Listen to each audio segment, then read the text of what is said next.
The artwork on my office wall, I chose to put people who inspire me.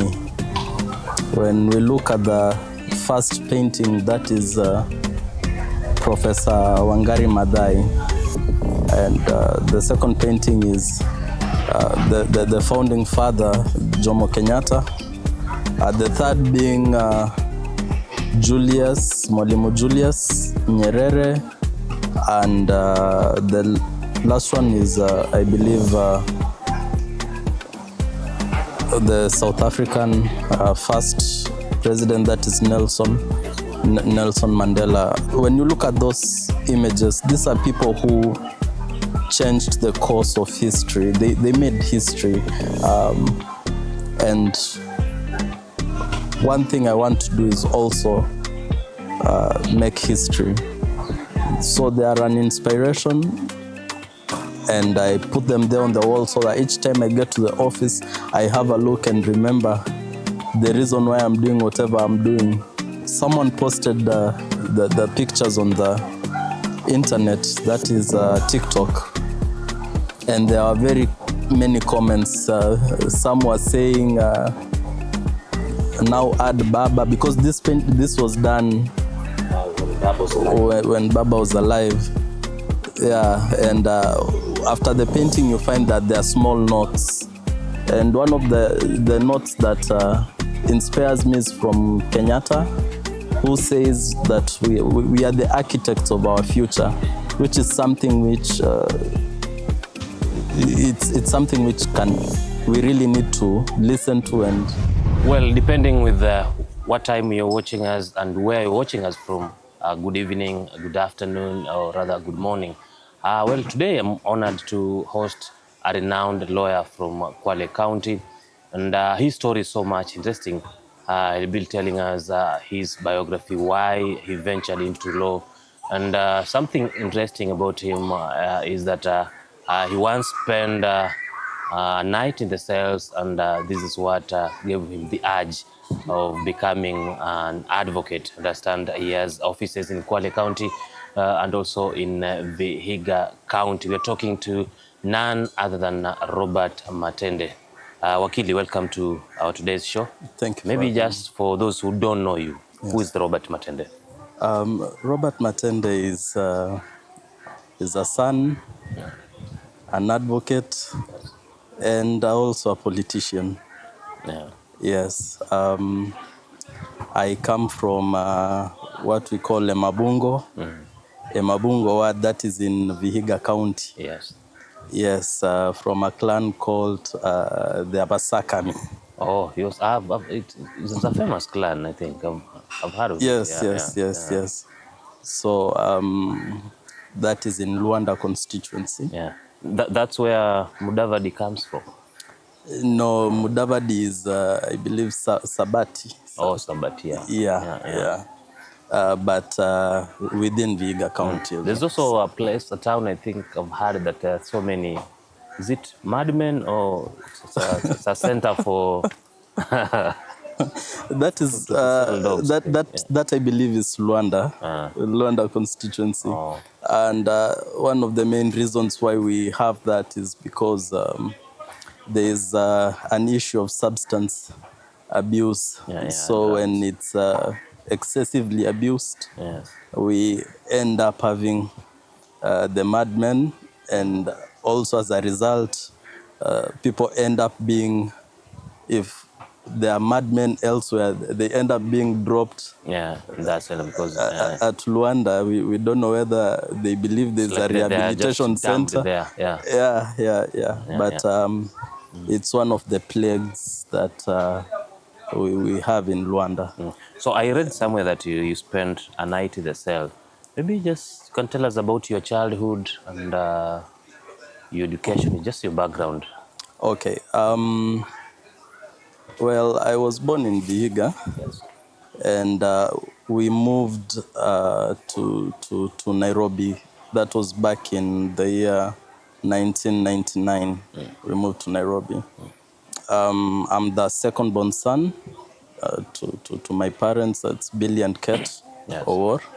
And it's my father who actually enabled us to move from the rural to, it was during the rural to urban migration due to employment opportunities. So my father was employed in Nairobi, and we ended up moving to Nairobi. The first place we landed was Donholm. That's where we first stayed. Donny. Yes. And we looked for, my parents looked for schools, and we ended up at BD Primary School, which is in Buruburu Phase 2. So that's where I completed my primary education. And later on joined Aquinas High School, St. Thomas Aquinas High Yeah, I School. knew them because of they were good in basketball. I Yes, think. yes. Actually, the best. Laser and Jeffries and all the rest could not touch us during those years. Yeah. We had very talented mates, schoolmates, Yeah. and players. So after my high school, I didn't know what to do. Okay, internally I wanted to do law. Yes. But I was conflicted because immediately after high school, you hear your friends are doing this course and this course and this course. So you really want to join your friends. You want to compromise on what you really want. So I was so unsure until one fateful day when a friend of mine invited me to town. He told me that there's an opportunity somewhere, just come to town, let me take you there, and you see for yourself whether you're interested or not. Yeah. So on my way to town, That's Nairobi. Nairobi, at the time we had moved from Donholm to Pipeline Estate. Oh, Embakasi. Yes, Embakasi. Yeah. Wanaita Embakasi mtaa ya kazi. Hata mimi, I've stayed in Embakasi for 3 weeks. Yeah. So I took a mat from Pipeline. When we got to Jogoo Road, there's a traffic police officer who stopped the matatu. Yes. And the moment it was stopped, it was early in the morning, people were going to work and all. So the women in the matatu started complaining. Yes. Unatuchelewesha kazi, unatufrustrate, so me, I was seated at it was a 14-seater, so I was seated at the back, but silent. I wasn't saying anything. I was just observing and all. So the traffic cop just got into the front seat and didn't say a word. Next thing I saw, the matatu had changed course and we were getting into Makongeni Estate and then Makongeni police station. Yeah. So when we got there, we were told everyone shuka chini. All the passengers? Yes. Kila mtu shuka chini. So the traffic cop who brought us left without saying anything. No idea. But there was another cop who was receiving us into the station. So when people were alighting, the women who were making noise, hurling insults were like, me, I have diabetes, me, I have this illness, me, I'm like this. So they were all being let go. It's like they were frightened. Yeah. So they were being let go. And I ended up being arrested. I didn't utter a word. Yeah. And even the guy who brought us was not there to confirm whether this person spoke or... Oh, not, yeah. Yeah. So I was just told, hey, kijana, toa belt, toa kiatu. So the only one from the entire... No, we were 3 guys. Yeah. All the women were let go. And 3 of us men who were all silent, by the way, were told to ingia ndani. So I remember while walking into the prison, the cell, there's an open area, and that area I had women, like women who had been arrested, ladies. So I thought that's where we'd go. And in front there was now a metallic gate. So as I'm heading towards where the ladies are, I saw an arm opening that gate, saying, Buddha ni huku ndani. So you were arrested for uttering nothing? Yeah. Hey, the fear I had getting into that cell, and it was packed, and... Which cell was this? Makongeni. Makongeni. Makongeni. It was packed. The floor was wet. Urine, of course. You have one shoe. The other leg doesn't have any shoe, so you have to like stand Yeah. on one leg. So while in there, that's when now I saw people buying freedom. Yeah, you'd say how much you have, pay, leave. Yeah. I had only transport to get me to town and back home, because I remember I had really begged my mother to give me fare. And she had given me, I think, 200 shillings. It also happened to me one time. That's a story for another day. Yeah. So I had paid fare 50 bob. I had remained with 150. But I was hearing 500 shillings, 1,000. So I didn't have the money to buy my freedom. I ended up calling my mom. She, at the moment, she had exams. She told me, don't disturb me. I have exams. Whatever it is can wait. And it was a Friday. So it was before she even heard your story? Yes. Just dismissed it. Exams. So I had to send a message, arrested. And later on, she reached out to a relative who came through. But that experience of being put into a cell, not being accorded an opportunity to present your case, to defend yourself, that was exactly what I needed to realize that law was... You need to do law, yeah. Law, so you spent the entire weekend? No, not the entire weekend, the whole day. The whole day. The whole day. In fact, we were brought to Gali and Sukuma Wiki. I was, hey, I cannot, because it was put in a tray and then slid inside the room. Remember, the floor has urine. So I can't eat, we can't eat. So the guys were like, you're not eating, can we eat your food? I was once arrested for trespassing the railway premises. Yeah, and also spent like 6 hours. I was also arrested for doing that one time, but this time I didn't get to a cell. Yeah, I've had various encounters with law enforcement, and it motivated me into getting into law studies, knowing the law, and being a voice for those who are unable to speak, because at that time I really wanted someone to speak on my behalf, someone to say, huyu kijana kusema kitu, but everyone was concerned about themselves, and so that's how I ended up choosing law. So you decided immediately, then you pursued law? Yeah, because even after I was let out, the guy who was waiting for me in town asked, hey, you're not interested in this thing? No, I've decided. It's law. Yes. And the other reason why I chose law as well was when I was born, my grandfather, who happened to be a reverend, my late grandfather, John O'War, he was the one who named me, and he gave me the name Melchizedek. Melchizedek, it's a biblical name. It's a biblical name. And he was a king. King of Salem. And also likened to Christ. That's in Hebrews chapter 7. And growing up, I really wanted to know what's the meaning of this name. So one of the meanings I found was justice. So I was, okay, Melchizedek means justice as well. So justice, law. So I grew up with that in me, that, okay, I must fulfill the purpose of this name which I was given. So it was either that or a high priest. And I don't think I can manage being a high priest, so law is the easier. No, when I was a kid, I wanted to be a Catholic priest, I think. You should have. You should have. So what is your experience with the law so far? It wasn't smooth to begin with, because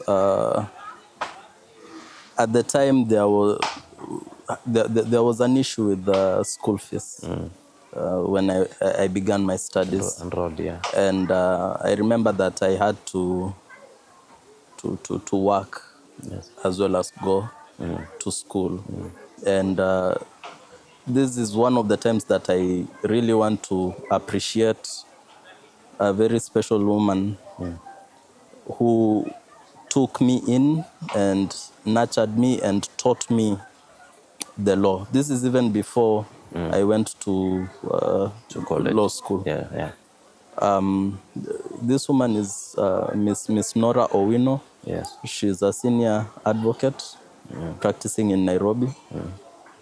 She took me under her wings and she taught me everything, everything that I know about the law. This is even before school. So you worked under her law firm? Yes. Yeah. The law firm is N.A. Owino and Company Advocates. Yes. Now, by the time I'm joining school, I was You already... already have something in the background. Yeah, I had the experience. So I really extend my heartfelt gratitude to her and many people who played a role in my studies as well as beginning my career in law. Among them, retired Captain Dennis Joseph Mare. Oh, okay. Yeah. I don't call them nasty, but which maybe big cases that you've ever tackled so far? The major cases which I've handled are mainly public interest matters. Yes. There's one I started before completing law school, which had to do with the National Youth Council. Yes. They had not held elections for a certain period of time, which was somewhat unconstitutional. Yeah. So I had filed a petition in court to have them hold elections. Unfortunately, I lost Oh. because the Honorable Justice Mativo gave alternative ways of fixing Solving that, yeah. Rectifying. But in as much as I didn't get the prayers I wanted, something happened, something positive happened. Yes. From there, there's another petition I filed concerning the Ukunda airstrip. Yes. Whereby the government had acquired the area where they were to expand the airstrip to make it into Diani International Airport. However, the people there were complaining that they had not been compensated for the land. It's a matter we took up, and unfortunately, one of the issues we had was that it was more of a historical land injustice. Yes. And the National Land Commission is mandated to hear such claims. However, now the issue comes in when you have to give evidence, because this is something that happened way back when there was no paperwork. Yes, no documents. Actually, the story of Diani International Airport is there was a tourist who came, I believe his name was Mackenzie, and he needed a place where his plane could land and be taken care of. Yes. And the locals told him, just land. This is our grazing land, you can park there. So it turned out that whenever he visited other areas, he told his friends, there's a place where your planes can land and people take care of them. Yeah. And immediately after independence, the government took the land and said, this is an airstrip. This is an airstrip. And the people there were never compensated. Unfortunately, for that matter, we lost in court.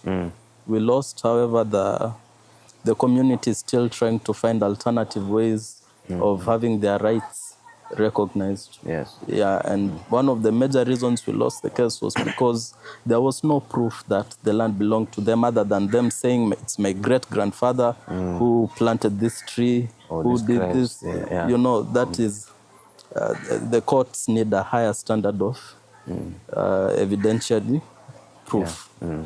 Yeah. So the one which I've been quite successful on is another public interest matter in an area called Kanana, Kwale County, whereby villages had been destroyed after the government had issued allotment letters.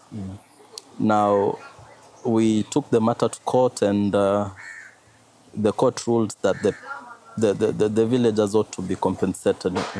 Now, this was just one village. Turned out there were a total of 6 villages.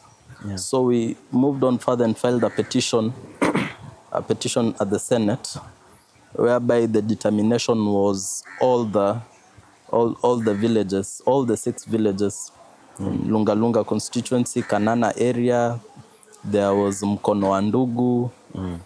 Yeah, they were all to be compensated. Yes. So it's something that is still active. We are working together with various government arms to ensure that the Senate recommendations are implemented, as well as the court's decree be implemented, and the people there who have suffered, lost lives, lost their livelihoods, have equally been compensated. So all these are public interest matters, and there are cases which I consider high profile, because the advocate on the other side was Senator Ojienda. Ojienda, yeah. Yes, Your Senator. senior.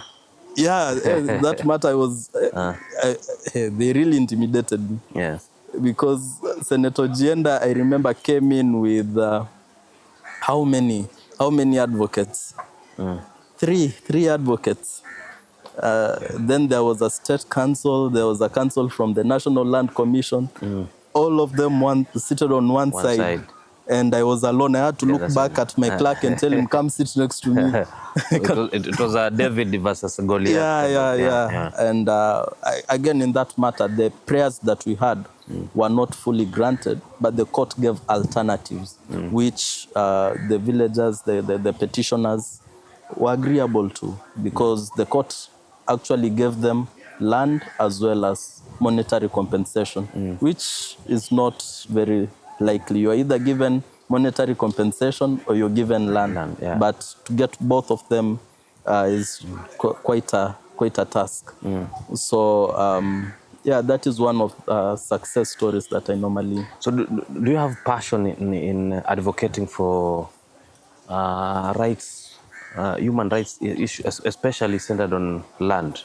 Yes, I do. Because it seems most of the cases based on land are now coming from a region that bears the brand of historical injustices, mostly land.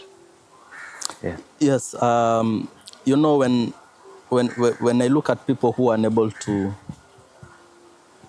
voice their issues, or whenever they voice their issues, there's no one to listen. Yeah. I normally like intervening and doing something for them. These are people who, there are over 1,000, honestly, 1,000 people who are affected. And because I see both locals, foreigners. Yes. Yeah. And none of them ever paid a cent. I paid for everything, even after the suit, going to the Senate, I catered for that. And I remember I actually got assistance from Honorable Zuleha. Yeah. Zuleha Juma Hassan. Yes. The former Kwale women rep. Former Kwale women rep. The second. Yeah. Yes. And do you know how I came to act in this matter? It's actually interesting. I was doing a free legal clinic. Yeah. And it is actually the Kwale County women rep who reached out to me and told me there's this issue. Do you think you can look at it?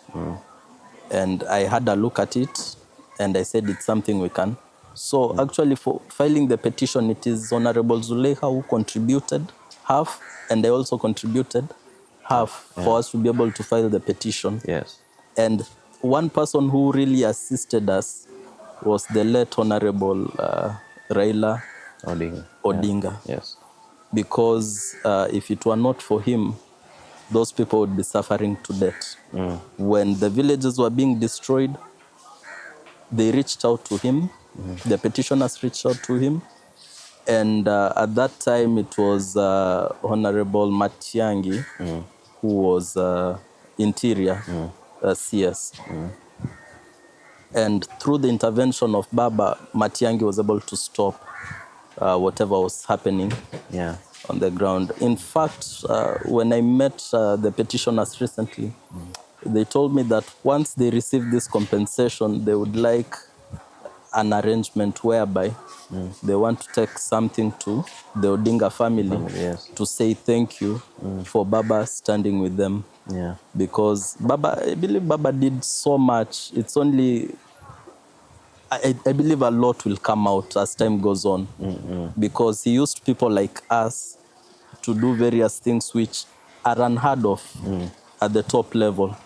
But at the ground level, we know what he stood for. We know how he supported people. We know what we did for him. Yeah, because my next question was about what you did with ODM, especially the petition as a lawyer. Maybe you could just, for those who don't know, you're the people who are working behind the scenes. My first interaction with ODM was when elections, 2022 Yes. elections were coming up. And I was contacted by Honorable Nicholas Zani, as well as Honorable Omar Boga, Yes. and Professor Boga as well. And they asked me whether I'm willing to become a presidential chief agent for Msambweni region. Of course, because I believed in the ideals of Baba and what he stood for, I accepted and I took up the responsibility. So that's where my engagement with ODM began. Yes. And from there, we used to be given various tasks that affected certain regions. I would be told either to go intervene, of course, through the leaders, local leaders. And yeah, that's how I came to work hand in hand with ODM. And then I remember there's a time after the elections were lost, ODM came to Kwale. Yes. I remember there's a message I had written Senator Sifuna, telling him that people in Kwale are wondering what's happening with ODM. There's a lot of silence. Yes. And he told me, don't worry, the train is soon landing in Kwale County. So true to his word, ODM came. They were doing a post-mortem on the elections. And it is at that point that I was introduced to Baba. And Honorable Nicholas Zani informed Baba of the challenges that I faced here in Msambweni, how we were able to counter those challenges and everything that I did. So that impressed Baba, and immediately asked where I'm from. I told him Vihiga County, and he introduced me now to Oparanya, who was then the deputy, Honorable Oparanya was the deputy party leader for ODM at that time. And he told me, now this fellow will take care of you. Politically, he meant. Yes. And yeah, from there, Honorable Oparanya then connected me with Senator Osotsi, who is the Viga County senator, and now the current deputy party leader. And he continued giving me assignments for various assignments for DM now in Viga County. And it is at that juncture that after touring Vihiga, Luanda, that you now developed the interest to join politics. To join politics, and also I believed that I can offer more. I can offer more. Yeah. Maybe as we discuss politics of Luanda, you can just paint for us a picture about Luanda and why it needs change. I will explain why Luanda needs change. The major reason is extreme poverty. Yes. There is extreme poverty. People are educated in Luanda, very educated. Some of the smartest people you can come across. You remember those, when we began this interview, you said you've heard they are crazy people. They are madmen. They are educated madmen. Yeah. The English they speak, the I assure you, some people cannot speak that English, and yet they are mad. They are very educated. The problem is there are no opportunities. There are no opportunities, no employment opportunities after high school due to poverty, they are unable to continue their studies. Is it Luanda where there's gold? Yes, we have gold. Yeah. We have gold, and I'll get to that. Okay. I also visited the classrooms, schools. When you look at the conditions of the schools, it's very depressing. You know, an education center, school, when you get into a classroom, it should inspire a student to do better. But when you look at that environment, it's very depressing. In fact, I have some photos and videos which I'll share with you of classrooms. There are potholes all over. Yes. You wonder who can study here. Can this class be able to hold even a desk? Because there's no level surface. So even CDF has never done much. Okay, what I learned was there was CDF. Yes. And what the current leadership does is when they come in, they say, okay, I'll start a new project. Yes. And they start building new projects. New projects. They won't complete the previous ones, yeah. projects. Yeah. But my thinking is this: as a leader, before you begin the new project, why not just plaster the floor, ensure there are desks, then move on to the new project of building classrooms? Yes. I'll tell you why they won't do that. Because maintaining or repairing, you cannot claim or you cannot ask for a huge sum of money. The tender. Yeah. Yes. They don't make any money from that. Yeah. So apart from poverty, there's employment opportunities which need to be addressed. Yes. The youth are unemployed, and when they're idle, of course they will indulge in things which they are not supposed to indulge in, such as drugs, crime. So some of these issues can be resolved by a representative just doing what they're supposed to do, not just dishing out bursary, saying that we brought electricity. You know, all these are government projects that rely on taxpayers' money. It's actually money that belongs to the citizens, being brought back to the citizens, and yet they expect to be praised for doing what they ought to do. And furthermore, when you look at these bursaries that are being offered, when you look at the amounts, really, it is one thing. Yeah. So that's among the issues that you want to change. Yes, and most importantly, Luanda and Vihiga as a whole is a blessed county. It has a lot of natural resources which are untapped at the moment. You mentioned that there is gold in Luanda. Yes, there is gold in Luanda. And how the company that wants to mine that gold went about it, they didn't follow the law. Because I remember schools were opening. That was last year for the last term. And they just told school children to go back home, that the school will be a power plant or something of that sort. And there was some sort of riot that the villagers rose against these people. So there are natural resources which people are trying to exploit. And I need to find a way of protecting their land rights, because majority of these people do not have title deeds. So one of the things I'm doing for them is I'm processing title deeds for free. This is something a leader should do. So it's like they have these similarities with Coast region. Yes. Because the same issues being faced here, because there are minerals here, which people want. People have issues with land. Same issues being faced in Luanda and Vihiga County. So using my experience acquired here, I want to apply the same over there, make sure that the land rights of the people are fully protected, and that the constitution is being followed by these people who are coming in to mine. It should be something beneficial to the community as well as the national government. Yes. Yeah. So when are we seeing you hitting the road officially? The campaign trail? Very, very soon. I believe from the month of March. This month, actually, starting tomorrow.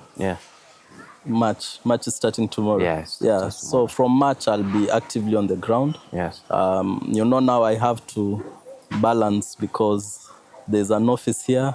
Yes. And clients who require assistance. Yes. I'm also in school. I'm doing my master's in diplomacy at the University of Nairobi. Yes. And I also took up a course at Maseno, which is bordering Luanda constituency, where I'm doing criminology. So you're doing concurrently? Yes, I am. Yeah. Yes, I am. But I have a very capable team who are supporting me. And so far we are managing well. Yeah. Yeah. So have you already maybe picked your political party of choice? At the moment, I haven't focused so much on the political party. Yes. I'm focusing on my agenda, my manifesto, and reaching out to people on at the grassroots level. So that's what I've been doing. I've gone from word to word. We have a total of 5 words. Yes. Telling them what I'm all about, telling them what they should expect from an elected leader, and hoping that people will realize whatever they are getting is not what they ought to get. They deserve better, they deserve more. And I am a candidate who is willing to give them more. What's the place of youth maybe in this upcoming general election? The youth can make or break the next 5 years. And I'm really concerned because of the registration exercise being conducted by IEBC. The IEBC. I expected more youth to turn up and register as voters, because I would say we have 2 missions. The first mission is registration as voters. The second mission is to ensure those registered voters they participate in voting. In electing leaders. Leaders whom we will have vetted and decided that this is a capable leader. So the youth have a huge role to play. It's not about popularity, it's not about slogans, it's not about the political party. I think it's time where it's focused on what can a candidate deliver. If a candidate falls short of what is contained in Chapter 6 of the Constitution, that is a candidate who people should shun. Because most our forefathers or our fathers, those who authored our Constitution, they had not drunk uji when they put Chapter 6 in the Constitution. They knew what they were doing. They were giving us a blueprint to good governance. Now you find people are a bit selective. We shall apply this law, but we won't apply this law. If we apply whatever... depending on the side of the court that they are, maybe if it's government side or the opposition side. I am of the belief if the Constitution is implemented, if we are strict and adhere to what is contained in the Constitution, we will have gotten rid of some of the characters who are not willing to serve, but rather are going there to serve themselves and their family members.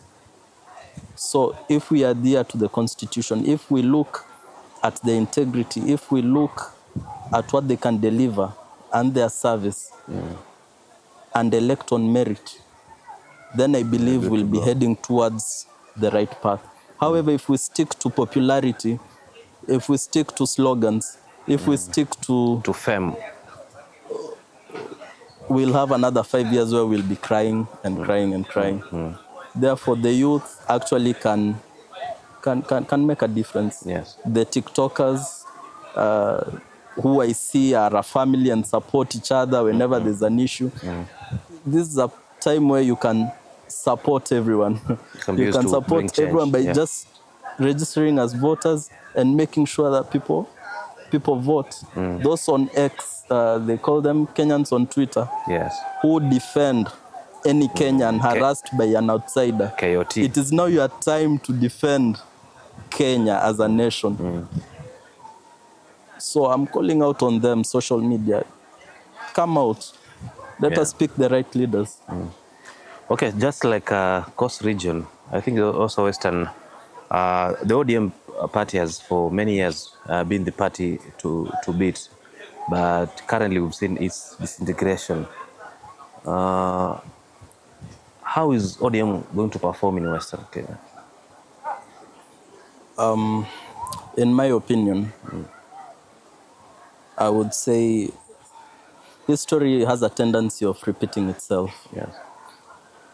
Because if we look at the late Honorable Odinga, Yes. he was party leader of, is it Ford? Yes. And when he rested, what happened to the party? Same with ODM, the visionary. The vision bearer was Baba. Yes. And everyone has their opinion on what Baba would have wanted. They say, oh, Baba said this, Baba said that, Baba did this. But deep down, everyone knows what stance Baba would take on many occasions. Yes. So it will be a very challenging election period for them because they haven't had an opportunity to stabilize. It happened when elections are so near, and now we have people going different directions trying to. So where there's division and no unity, there's no way you're going to succeed. The only way you're going to succeed is if there is unity within the party. How that unity will be found is up in the air. So we shall see what happens in the next few days or months. Okay. Let me also pick your mind on the state of the nation. Do you think Kenya currently is heading to the right direction? I would be lying if I say Kenya is heading towards the right direction. Yet again, my opinion is that we make a step forward and five back. Yeah. By now, we shouldn't be hearing of scandals, losing of taxpayers' money. Such cases are retrogressive. Because even just yesterday, we had the issuing of passports to foreigners. Yes.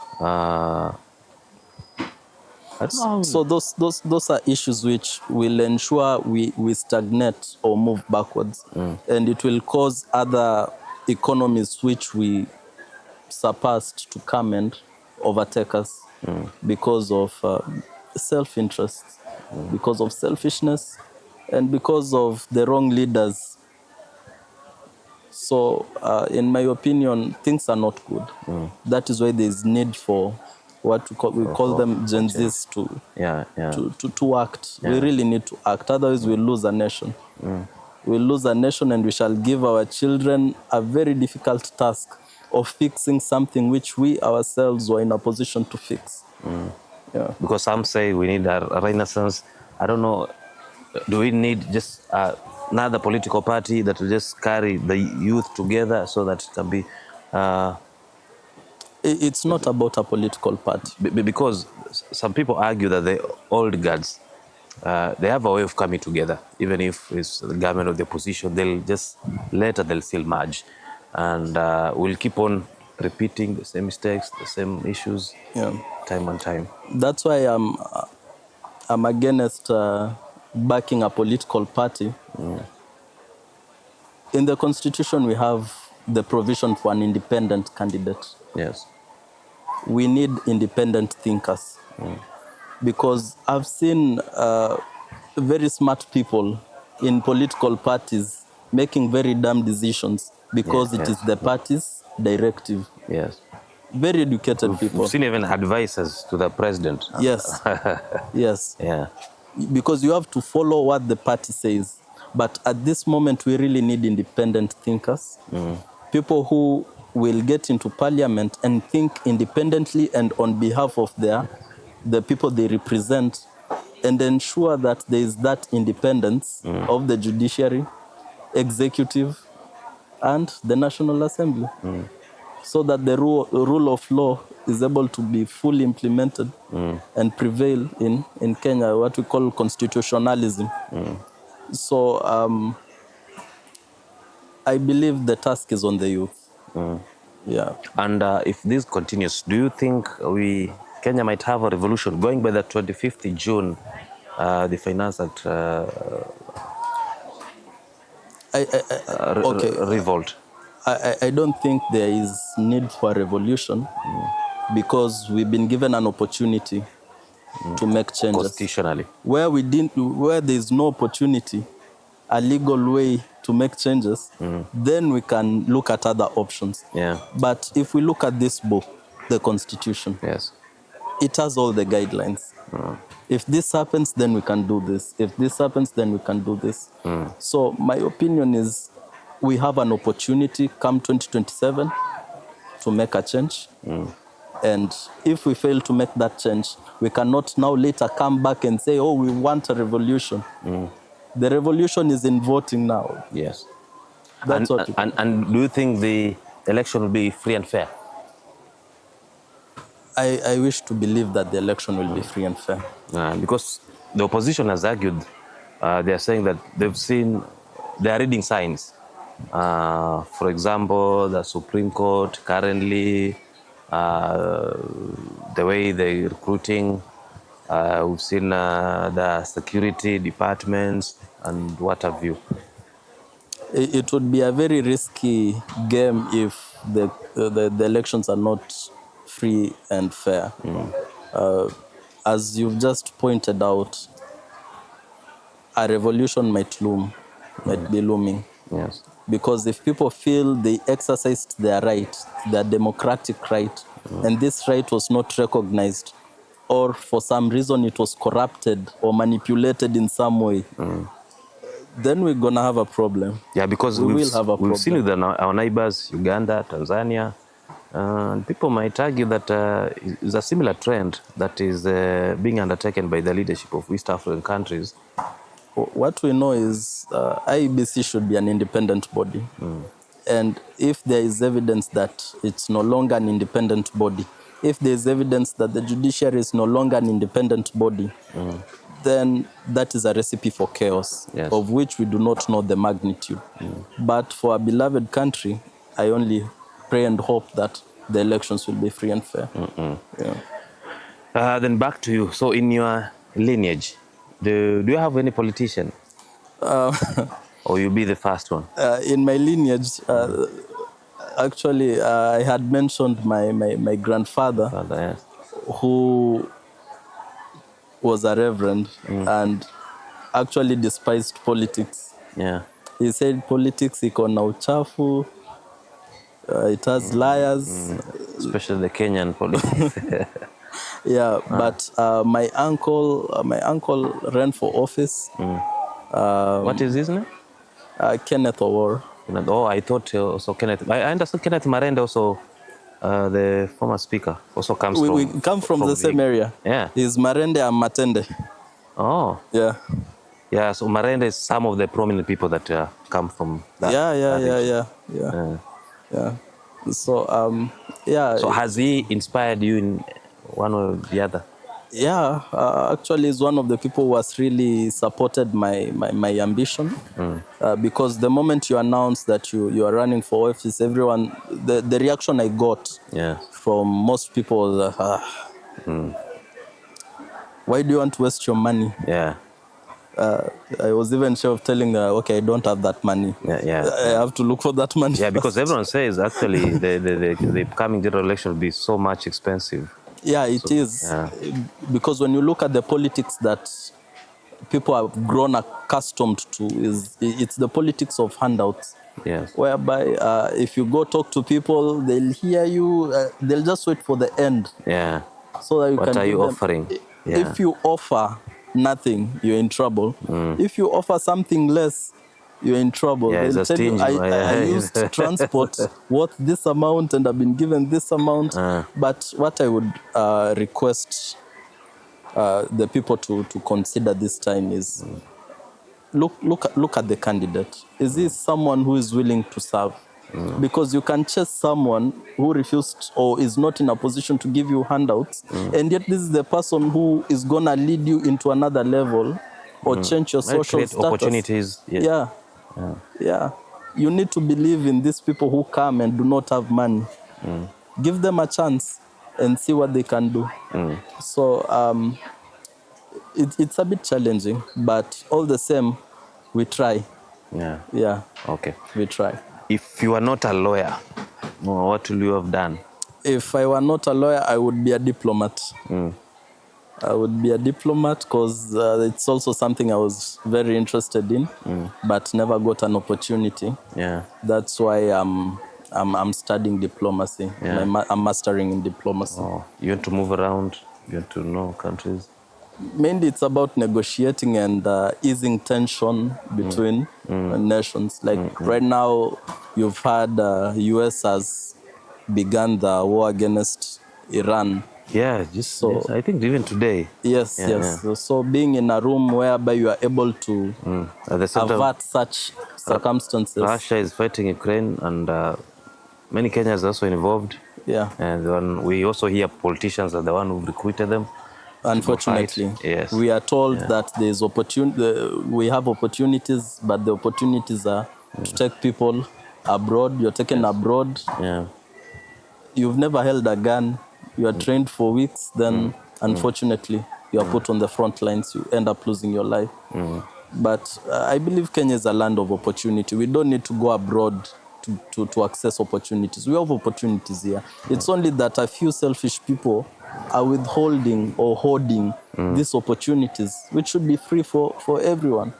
Therefore, the next batch of leaders should ensure that these opportunities are open to everyone. I remember Moi Kibaki's time. Yes. People really got opportunities.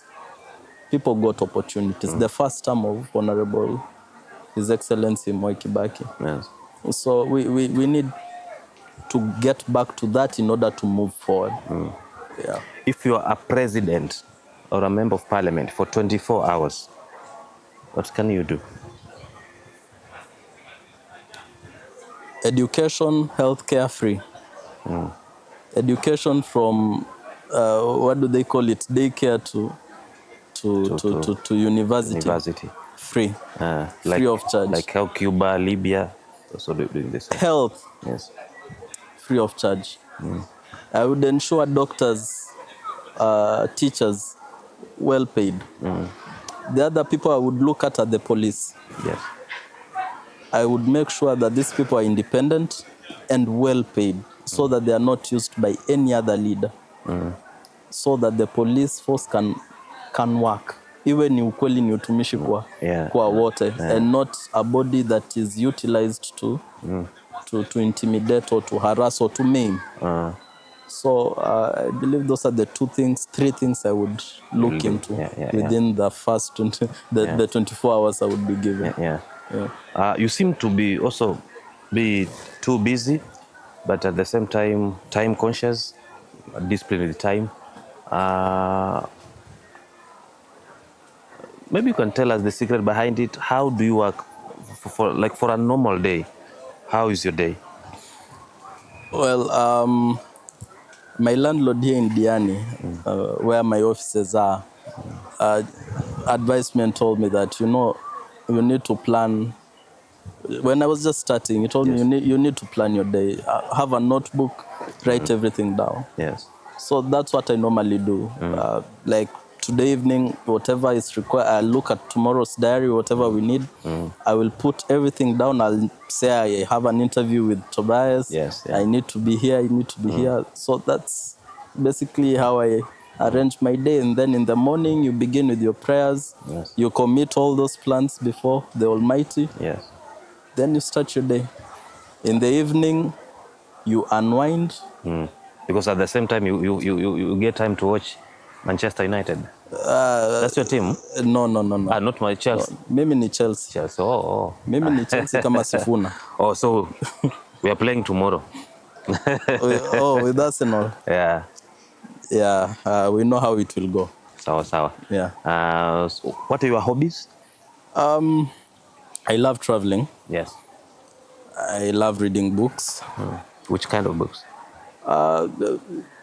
I would say legal thrillers, the Bible as well. Actually, that is the book that I read most. And, the self-motivation No, books. I also read the Bible, but mostly I read, there's this songs of songs, proverbs, Songs of psalms, Solomon. and yeah, the one that has some romantic.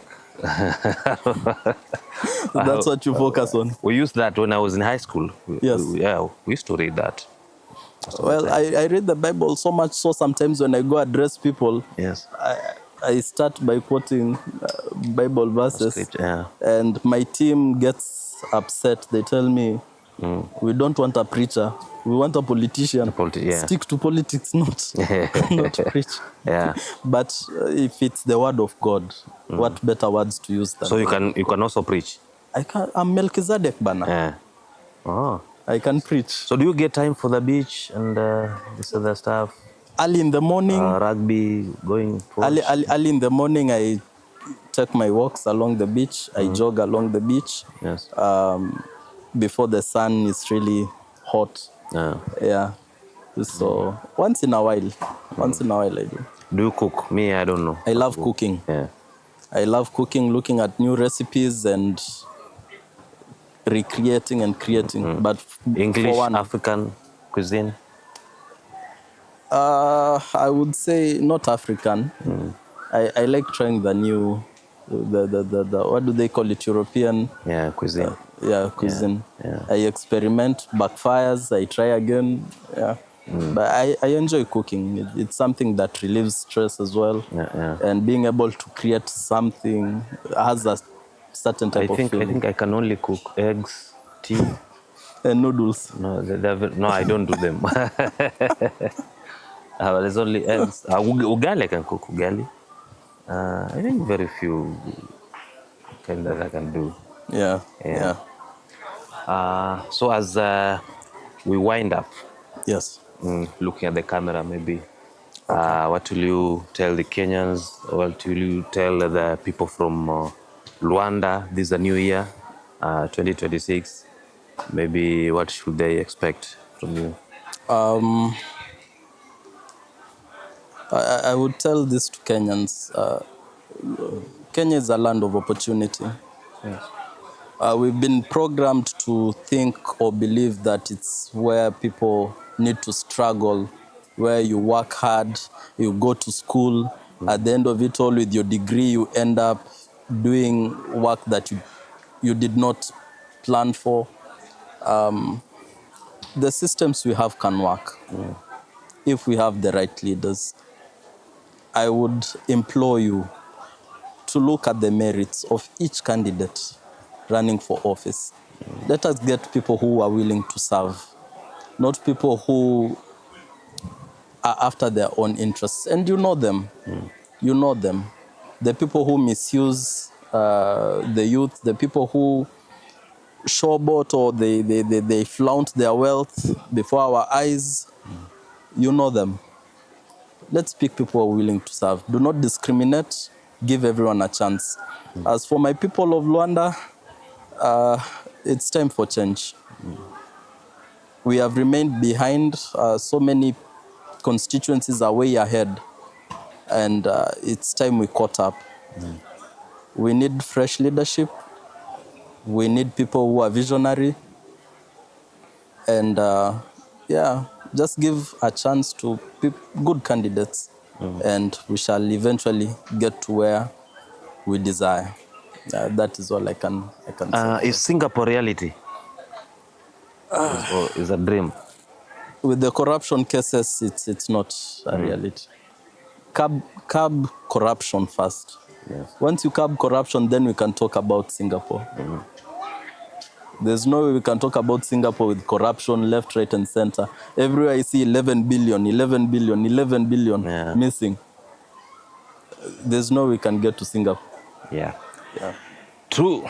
Thank you a lot, Wakili, for your time.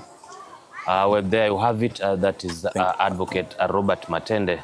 We've just been trying to pick his mind concerning his journey and also many other stuff, the state of the nation. and what bedevils the country. Let's keep discussing and talking about what is happening currently in our nation, and also we look forward to more discussion with him about the Luanda constituency, and maybe next time we meet, maybe it might be the current member of parliament for that particular constituency.